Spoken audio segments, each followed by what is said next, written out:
L'option de l'annulation des concours de la fonction publique est difficilement envisageable en cette fin de transition. Le ministère en charge de la fonction publique a fait l'annonce ce matin et au cours donc de la rencontre entre le gouvernement et les médias. La journée de travail continue, la dépénalisation des délits de presse et d'autres sujets étaient inscrits à l'ordre du jour. Le point avec Karim Patrick Namwano. Pour ou contre la reprise des concours de la fonction publique session 2015, le gouvernement de la transition répond. Si nous annulons les concours, cela suppose qu'on lance un appel d'offres pour recruter un nouveau cabinet. Avec les règles de procédure, cela va prendre 4 mois.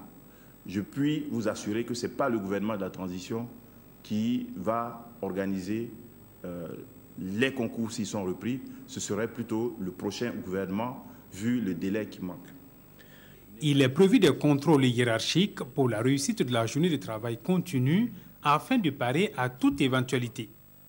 Le professeur Augustin Loada ajoutera que dans les négociations gouvernement-syndicat, les décisions ont été prises au mieux dans la satisfaction des attentes des agents de l'État.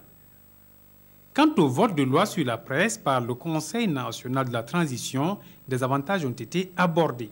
Plus aucun journaliste au Burkina n'ira en prison pour ce qu'il a dit ou écrit dans sa radio, sa télévision ou son journal en papier ou en ligne. Les nouvelles lois réaffirment le principe de l'accès des journalistes aux sources d'information et renvoient à l'adoption de textes spécifiques sur la question, notamment une loi sur l'accès à l'information. Sur le sujet de l'emploi des jeunes, un plan Marshall est sollicité. Il faut des financements conséquents pour pouvoir prendre en compte cette préoccupation majeure de la jeunesse.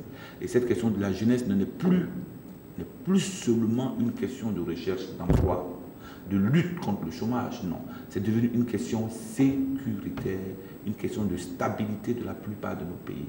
Au ministère du Développement, de l'économie numérique et des postes, l'option stratégique est de faire des technologies, de l'information et de la communication un véritable outil de développement. Le gouvernement s'est engagé dès lors à garantir une large diffusion des technologies de l'information et de la communication dans notre pays, leur accessibilité et leur appropriation par toutes les couches sociales et la mobilisation de leur potentiel au profit des stratégies nationales de développement. Les membres du gouvernement rassurent que la sécurisation des élections est au cœur de leurs préoccupations.